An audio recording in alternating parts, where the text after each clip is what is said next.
Around 525 BC, 50,000 Persian warriors who were about to capture the oasis of Ammon were buried alive in the Egyptian desert. They were destroyed by a disastrous sandstorm for which none of the Persians were prepared. Drawing on experience in the past, people now know you need to stay away from sandstorms, but camels do the opposite.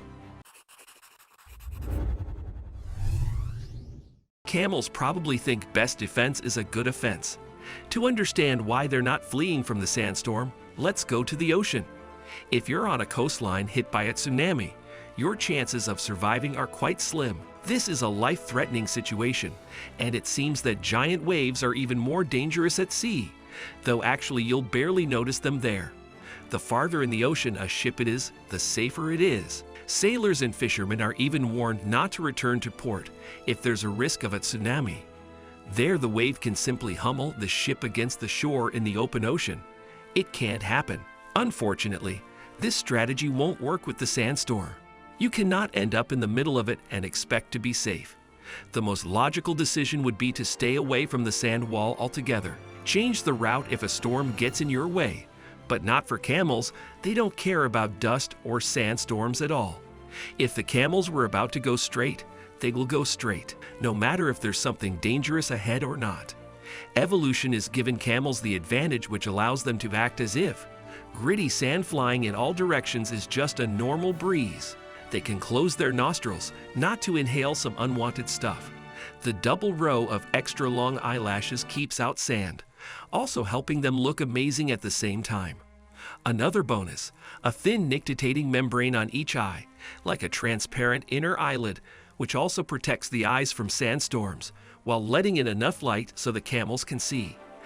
I wouldn't be surprised if they have some kind of built-in Jarvis. What would have happened to camels if not for these defense mechanisms? Well, first of all, they would hardly walk through sandstorms, and second, if you take their protection away, nothing good will happen to them. Sand that gets in the eyes is not only damn painful, it can also cause abrasions. You can also get scratches on the cornea, and believe me, this is not the feeling you would welcome. An abrasion in turn can lead to infection and ulceration, and all this can be caused by a single grain of sand. Can you imagine what would happen if a storm throws heaps of sand right in your face? You can really go blind this way. So what if the sand gets in your lungs? If it contains silicon dioxide, which can be found in many types of rocks and soil, this is a sure way to get scars right inside the internal organs. This irreversible scarring is called pulmonary fibrosis, which shrinks the lungs over time. People with fibrosis may even need special devices just to breathe. In addition, people caught in a sandstorm instantly lose their sense of orientation.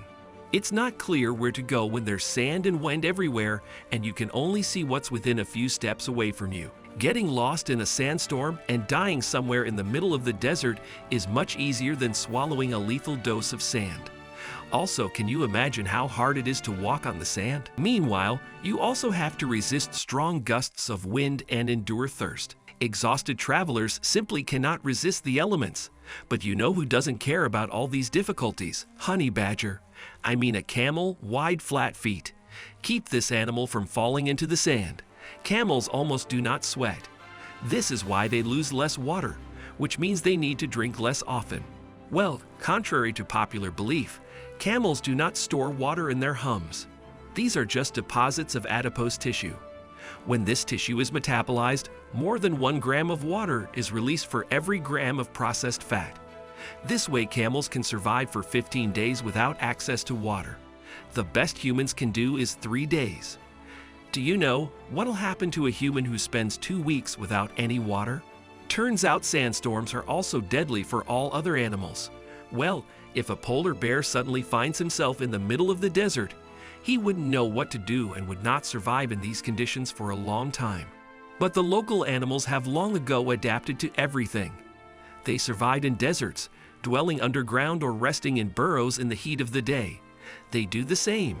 If the weather suddenly gets worse, all they need to do is hide underground in time when the wind and sand rise. But let's be honest, it seems like surviving a sandstorm isn't that hard compared to other natural disasters. You won't even find them in the statistics of the deadliest natural disasters.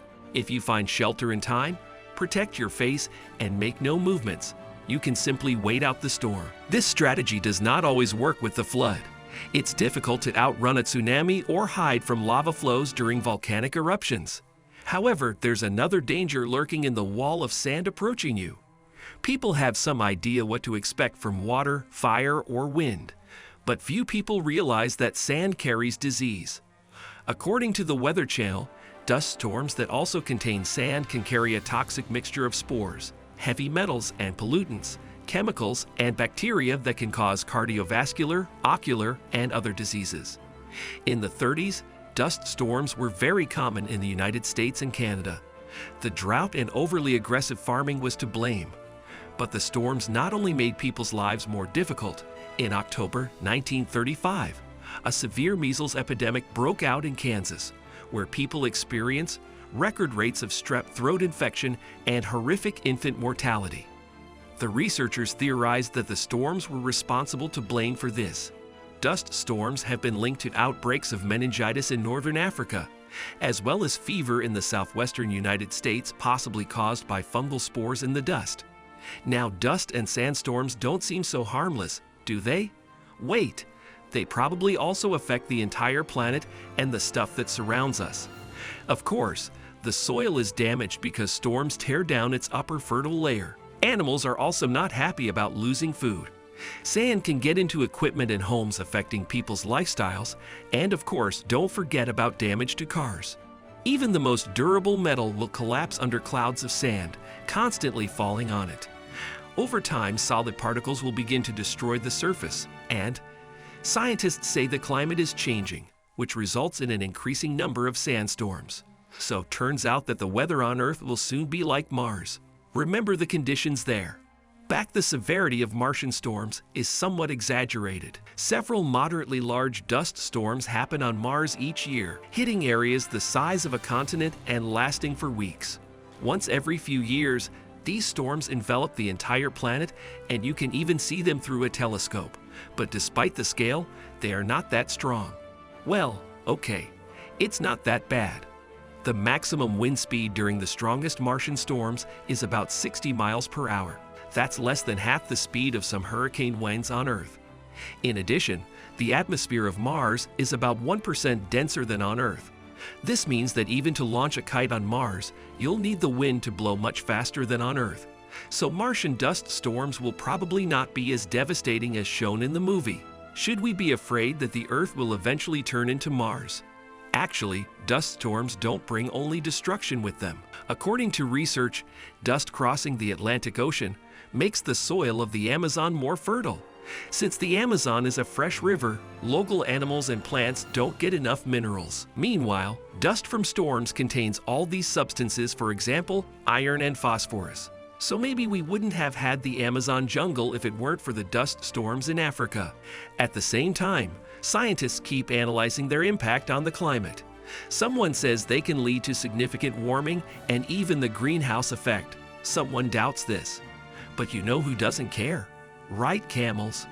And not only because they don't read scientific literature. Over the years of evolution, camels have perfectly adapted to the most severe conditions. Yes, camels have more tricks up their sleeve in addition to eyelashes, closing nostrils, and the ability to survive without water. They can withstand changes in body temperature that would kill most other mammals, from 93 degrees Fahrenheit at dawn to 104 degrees in the evening. Camels cool down overnight and do not overheat. Keeping the brain temperature within certain limits is critical for animals. Camels have a complex system of arteries and veins for this purpose, which lie close to each other and cool the blood flowing to the brain. Even long legs of camels are an adaptation. They allow them to stay away from the hot sand. Camel's thick coat also protects it from the intense heat radiated by the desert sand. During especially warm months, it becomes lighter to reflect light and help avoid sunburns. These animals feel comfortable even in cold regions. Bactrian camels living in the Gobi Desert in China and the steppes of Mongolia grow shaggy coats in winter to protect them from the cold and shed in the hot summer like a winter jacket. See you later.